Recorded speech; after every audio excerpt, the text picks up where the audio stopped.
दोस्तों एक बार पुनः आप सभी का स्वागत। दोस्तों आज के इस वीडियो में आपको बहुत इंटरेस्ट आएगा। राजस्थान में आगे आने वाले समय में कौन सी बड़ी राजनीतिक ताकत उभर करके तीसरे मोर्चे के रूप में हमारे सामने आएगी, उसके बारे में हम बात करेंगे। क्योंकि 2018 विधानसभा चुनाव से पहले जिस तरह आरएलपी का गठन हुआ और जिस तरह का चुनाव परिणाम 2018 का रहा, तो हम सब इस उम्मीद में थे कि शायद आने वाले भविष्य में आरएलपी इससे और ज्यादा बेहतर प्रदर्शन कर पाएगी। और राजस्थान में जो रिवाज है कि एक बार भाजपा और एक बार कांग्रेस की सरकार, शायद उस रिवाज को हनुमान बेनीवाल की आरएलपी तोड़ पाएगी। लेकिन 2023 के विधानसभा चुनाव के जब परिणाम सामने आए तो आरएलपी महज एक सीट पर सिमट करके रह गई। भले सीट आरएलपी को 2018 के तुलना में 2023 में कम मिली हो, तो आरएलपी का जो वोट प्रतिशत था वो 2018 की तुलना में 2023 में बेहतर हुआ है। दोस्तों 2023 में एक और नई ताकत राजस्थान की राजनीति में अपना भाग्य आजमा रही थी, वो है राजकुमार रोत की बीएपी। दोस्तों राजस्थान के जो आदिवासी बेल्ट के इलाके हैं, इसमें राजकुमार रोत की बीएपी ने बड़ा अच्छा प्रदर्शन किया है। तो आगे आने वाले भविष्य में राजस्थान की राजनीति की ये दो बड़े चेहरे, चाहे आप हनुमान बेनीवाल की बात कर लो या राजकुमार रोत की बात कर लो, इनकी राजनीतिक ताकत किस रूप में हमें आगे आने वाले भविष्य में देखने को मिलेगी और किन किन क्षेत्रों में ये पार्टियां दोनों ही जो तीसरे मोर्चे के रूप में अपने आप को स्थापित करने का प्रयास कर रही हैं, अपनी ताकत को मजबूत कर सकती है, इनका प्रभाव हम आने वाले समय में किन किन एरियाज में देखने को हमें मिल सकता है। दोस्तों आज के इस वीडियो में हम इन दो बड़े नेताओं के राजनीतिक ताकत के बारे में जानेंगे। अगर हम बात करें भारतीय आदिवासी पार्टी की, तो राजकुमार रोत जब 2018 का चुनाव जीते थे, उस समय 26 साल के ये थे। सबसे युवा विधायक होने का जो खिताब है वो राजकुमार रोत के पास है। और उस समय ये गुजरात की पार्टी थी, भारत ट्राइबल पार्टी, उसके बैनर तले ये चुनाव जीते थे। और 2023 के विधानसभा चुनाव से पहले राजकुमार रोत एक नई पार्टी का गठन करते हैं जिसका नाम रखते हैं भारत आदिवासी पार्टी। और इस विधानसभा चुनाव से 2-3 महीने ये पहले ये पार्टी अस्तित्व में आती है। राजकुमार रोत की बीएपी आदिवासी बेल्ट की जितनी सीटें हैं, 28 के आसपास रिजर्व सीटें हैं, उन पर ये चुनाव लड़ते हैं और 4 विधायक बीएपी के जीत करके आते हैं। 5 विधानसभा सीटों पर इनके जो प्रत्याशी हैं वो दूसरे नंबर पर रहते हैं, मामूली अंतर से वो चुनाव हार जाते हैं। यानी कि एक मजबूत उपस्थिति बीएपी ने दर्ज करवा दी थी आदिवासी बेल्ट में। राजकुमार रोत ने अपनी मजबूत उपस्थिति का एहसास बड़ी पार्टियों को करवा दिया था। 2024 में जब लोकसभा चुनाव हुए तो भारत आदिवासी पार्टी के जो राजकुमार रोत 84 से विधायक चुन करके आए थे 2023 में, वो बांसवाड़ा डूंगरपुर से बीएपी के बैनर तले सांसदी का चुनाव लड़ने चुनाव मैदान में कूद पड़ते हैं। और जिस महेंद्रजीत सिंह मालवीय को आदिवासी समाज के बड़े नेता के रूप में जाना जाता है, पहचाना जाता था, वो कांग्रेस पार्टी के दिग्गज आदिवासी नेता हुआ करते थे। लेकिन चुनाव के एन वक्त पहले वो भाजपा में शामिल हो जाते हैं, भाजपा के टिकट पर चुनाव मैदान में कूद पड़ते हैं राजकुमार रोत के साथ में, और बड़े मार्जिन से राजकुमार रोत ये चुनाव जीत जाते हैं, सांसद बन जाते हैं। वहीं 2 अन्य लोकसभा सीटों पर बीएपी ने अपने प्रत्याशी उतारे थे, जिसमें उदयपुर एक सीट थी और चित्तौड़गढ़ दूसरी सीट थी। उदयपुर सीट से बीएपी के जो उम्मीदवार थे उन्हें 2,17,000 वोट मिलते हैं और चित्तौड़गढ़ से बीएपी के जो उम्मीदवार थे उन्हें करीब 45,000 के करीब वोट मिलते हैं। और 2023 में बीएपी को टोटल मत प्रतिशत के 3% मत बीएपी को मिलते हैं, जो करीब 13 लाख वोटर होते हैं, जो अपने आप में बहुत बड़ी बात थी। दोस्तों जो आदिवासी बेल्ट है, आने वाले समय में जिस तरह से राजकुमार रोत आगे बढ़ रहे हैं राजनीति में, लोग राजनीति के जानकार ये आइडियाज लगा रहे हैं कि आने वाले समय में आदिवासी बेल्ट की जितनी विधानसभा सीटें हैं, लोकसभा सीटें हैं, राजस्थान के साथ साथ गुजरात का आदिवासी इलाका जो राजस्थान की बॉर्डर को लगता है, मध्य प्रदेश का आदिवासी इलाका और महाराष्ट्र का आदिवासी इलाका, ये अंदाज लगाया जा रहा है कि आने वाले समय में बीएपी इन राज्यों के आदिवासी क्षेत्रों में अपनी मजबूत उपस्थिति दर्ज करवा सकती है, जिस तरह की उपस्थिति हमें राजस्थान में देखने को मिली। क्योंकि जब राजकुमार रोत ने बीएपी का गठन किया था, भारत आदिवासी पार्टी का गठन किया गया था, तो उस समय इन 4-5 राज्यों से जो आदिवासी बेल्ट के आदिवासी हैं वो सब इस सम्मेलन में आए थे। और जिस तरह का जोश और जुनून उस समय इन आदिवासी लोगों के चेहरे पर देखने को मिला, उससे यह तय लग रहा था कि राजकुमार रोत राजस्थान के साथ साथ इन इलाकों में भी अपनी राजनीतिक ताकत को बटोरने का काम करेंगे। राजस्थान में हम अगर आदिवासी समाज के बारे में बात करें कि ये कहाँ मजबूत स्थिति में है, तो उदयपुर की 8 विधानसभा सीटें हैं जहां आदिवासी समाज मजबूत स्थिति में है, महत्वपूर्ण भूमिका में है। इसके अलावा बांसवाड़ा की 5, डूंगरपुर की 4, सिरोही की 3, प्रतापगढ़ की 2, राजसमंद की 4, चित्तौड़गढ़ की 5 और दौसा और बारां की 1-1 विधानसभा सीट, जहां पर आदिवासी समाज के लोग मजबूत स्थिति में हैं, महत्वपूर्ण राजनीतिक भूमिका में हैं। वहां हार और जीत का फैसला आदिवासी समाज के लोगों के हाथों में है। तो यह तय है कि आने वाले समय में इन जिलों में राजकुमार रोत अपना दायरा बढ़ा सकते हैं। दोस्तों, अब बात करते हैं हनुमान बेनीवाल के बारे में कि हनुमान बेनीवाल का जिस तरह से राजनीतिक रूप से वर्चस्व राजस्थान में हमें देखने को मिल रहा है, अपने आप में ये संकेत है कि आने वाले समय में आरएलपी की राजनीतिक भूमिका राजस्थान में क्या होने वाली है। क्योंकि आरएलपी बनने के बाद में 2 विधानसभा चुनाव आरएलपी ने फेस किए हैं, 2018 और 2023 का।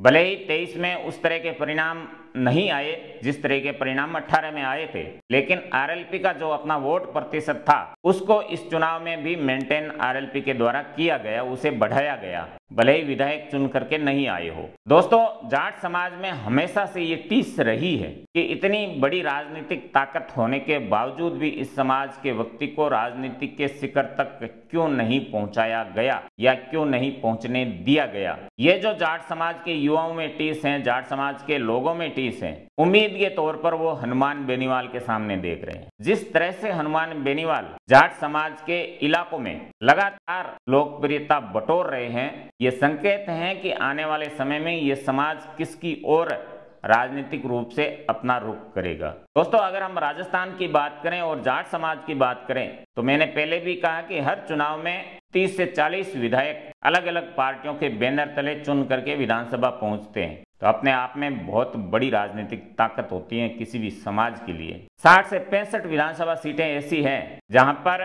पूरी तरह से जो राजनीति के दल हैं, जो राजनीति के उम्मीदवार होते हैं चुनाव लड़ने वाले, वो इसी समाज के ऊपर निर्भर है। यानी कि इन सीटों पर पूरी तरह से फैसला इनके हाथों में रहता है कि कौन विधायक बनेगा या कौन सांसद बनेगा। राजस्थान की अगर हम टोटल सीटों की बात करें तो आधी ऐसी सीटें हैं, यानी 100 के आसपास विधानसभा सीटें ऐसी हैं जिन सीटों पर यह समाज निर्णायक भूमिका में है। तो अपने आप में बड़ी बात होती है।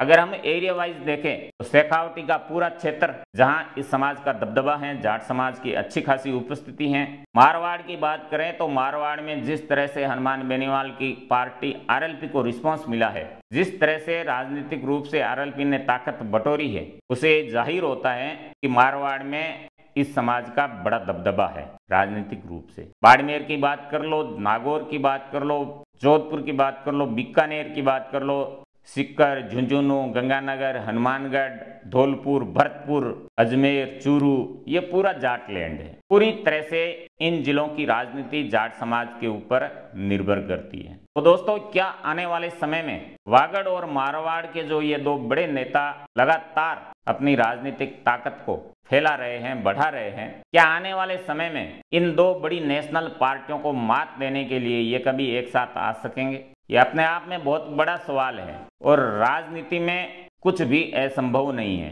कुछ भी नामुमकिन नहीं है, क्योंकि ना तो राजकुमार रोत इन पार्टियों से नजदीकी रखते हैं, ना हनुमान बेनीवाल इन पार्टियों से नजदीकी रखते। हनुमान बेनीवाल की जो आरएलपी है, इनके अपने मुद्दे हैं राजनीति करने के, वहीं दूसरी ओर बीएपी के जो राजकुमार रोत हैं, उनके अपने मुद्दे हैं। क्योंकि अलग अलग एरिया है, अलग अलग एरिया की अलग अलग समस्याएं हैं, तो दोनों ही बड़े नेता है और दोनों की राजनीतिक शुरुआत जिस तरह से हुई है वो लगभग एक जैसी ही है। वैसे इस मामले में हनुमान बेनीवाल थोड़ी लकी हैं, क्योंकि राजनीति इन्हें विरासत में मिली है। इनके पिताजी 2 बार के विधायक रह चुके हैं। वहीं राजकुमार रोत बहुत गरीबी में पले बढ़े, बचपन में उनके पिताजी का देहांत हो गया था। तो दोस्तों, अगर आप राजकुमार रोत से जुड़े हुए से और कहानियां जानना चाहते हैं, राजकुमार रोत के बारे में जानना चाहते हैं, तो हमारे इस चैनल पर एक वीडियो राजकुमार रोत के बारे में अपलोडेड है, आप उसे जरूर एक बार चेक इन करिएगा, देखिएगा।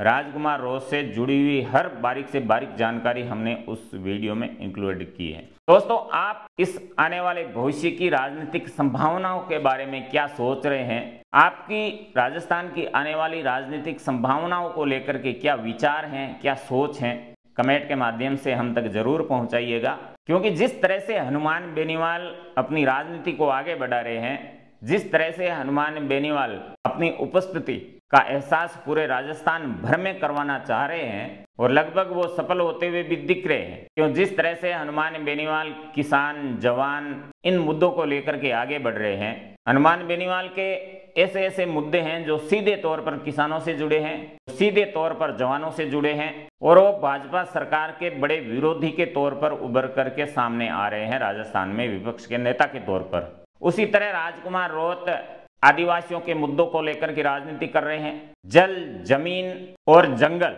इन 3 मुद्दों पर राजकुमार रोत अपनी राजनीतिक ताकत को बटोरना चाह रहे हैं। आज की जिस प्रकार की स्थिति हमें देखने को मिल रही है, जिस प्रकार का क्लाइमेट चेंज हमें देखने को मिल रहा है, विकास के नाम पर जिस तरह जंगल की अंधाधुंध कटाई की जा रही है, जिस तरह राजस्थान जो गोचर भूमि के लिए पूरे देश भर में जाना जाता है, हर गांव में लगभग 1000-2-2 हजार बीघा जमीन गायों के लिए ऐसे ही रिजर्व रखी जाती थी। उन जमीनों पर जिस तरह से कब्जे किए जा रहे हैं, जिस तरह से राजस्थान में पानी को लेकर के समस्याएं रही हैं, ये जो सारे मुद्दे हैं, चाहे राजकुमार रोत के नज़र से देखे या हनुमान बेनीवाल की नज़र से देखे, ये कहीं न कहीं राजस्थान के हर व्यक्ति से जुड़े हुए मुद्दे हैं। और चाहे राजकुमार रोत के समर्थक हो या हनुमान बेनीवाल के समर्थक हो, वो चाहेंगे कि ये दोनों नेता भविष्य में राजस्थान की राजनीति के बड़े केंद्र बिंदु बने। राजस्थान की राजनीति इन 2 नेताओं के इर्द गिर्द घूमे, इस प्रकार की उम्मीद इनके कार्यकर्ता लेकर के दिन रात मेहनत कर रहे हैं। दोस्तों, अब जो उपचुनाव होने जा रहे हैं, क्योंकि राजकुमार रोत भी विधायक रहते हुए सांसद बने हैं और हनुमान बेनीवाल भी विधायक रहते हुए सांसद बने हैं, दोनों ही पार्टी के 2 बड़े नेताओं की जो परंपरागत सीट है इनकी, जहां से ये विधायक चुन करके आए, जहां से इन्होंने राजनीति की शुरुआत की, यानी आप खींवसर की बात कर ले या फिर 84 विधानसभा सीट की बात कर ले। 84 विधानसभा सीट से लगातार दूसरी बार राजकुमार रोत जीत करके आए और हनुमान बेनीवाल 2008 के बाद से लगातार खींवसर से जीतते आ रहे हैं। अब क्या राजकुमार रोत की जो पार्टी है बीएपी, वो 84 के साथ साथ और अन्य कितने सीटों पर अपने उम्मीदवार उतारती हैं? क्योंकि जिस तरह से राजकुमार रोत के बयान सामने निकल करके आ रहे हैं, जिस तरह से पिछले दिनों राजकुमार रोत बाड़मेर के यहाँ दौरे पर थे और जिस तरह का रिस्पांस भीड़ के द्वारा राजकुमार रोत को मिला, उसे ये तो जाहिर है कि राजकुमार रोत को चाहने वाले लोग पूरे राजस्थान भर में हैं। राजकुमार रोत की पार्टी आने वाले विधानसभा चुनाव में कितनी विधानसभा सीटों पर अपने उम्मीदवार उतारती है? लगभग सलूम्बर और 84, देवली, उनियार, इन सीटों पर ऐसा लग रहा है कि राजकुमार रोत की बीएपी चुनाव लड़े। वहीं अगर बात करें हनुमान बेनीवाल के आरएलपी की, हनुमान बेनीवाल कई बार कह चुके हैं कि मैं मेरी पार्टी को खींवसर तक सीमित करना नहीं चाहता हूं, मैं मेरी पार्टी को राजस्थान के हर चुनाव में शामिल करना चाहता हूं। जितनी ज्यादा संख्या पर हमारे उम्मीदवार खड़े होंगे, चुनाव लड़ेंगे, उतनी पार्टी ज्यादा मजबूत होगी। और ये भी तय है कि जब तक आप चुनाव नहीं लड़ेंगे तब तक ना तो आपके कार्यकर्ता बन पाएंगे, ना आपके वोटर बन पाएंगे। 7 बड़ी महत्वपूर्ण सीटों पर उपचुनाव होने जा रहे हैं। अपने आप में सभी राजनीतिक दलों के लिए बड़ा मौका है। आरएलपी क्या खींवसर के साथ साथ देवली, उनियार से अपना उम्मीदवार उतारेगी, कलूमर से अपना उम्मीदवार उतारेगी? ये देखने वाली बात होगी। और जहां से बीएपी अपना उम्मीदवार उतारेगी, क्या वहां से आरएलपी अपना भी उम्मीदवार उतारेगी, या आरएलपी जहां से उम्मीदवार देगी वहां बीएपी हनुमान बेनीवाल को समर्थन करेगी या फिर अपना उम्मीदवार उतारेगी? आने वाले इस उपचुनाव में हनुमान बेनीवाल और राजकुमार रोत किस तरह से एक दूसरे का सहयोग करते हैं या फिर दोनों आमने सामने अपने प्रत्याशी उतारते हैं, इस बात से तय होगा कि आने वाले राजस्थान के राजनीतिक भविष्य में ये दोनों नेता किन रास्तों पर आगे बढ़ने वाले हैं। दोस्तों, आपने अपना कीमती समय दिया, उसके लिए बहुत बहुत आभार। अपना व अपनों का ख्याल रखते हुए हमसे जुड़े रहिएगा। धन्यवाद।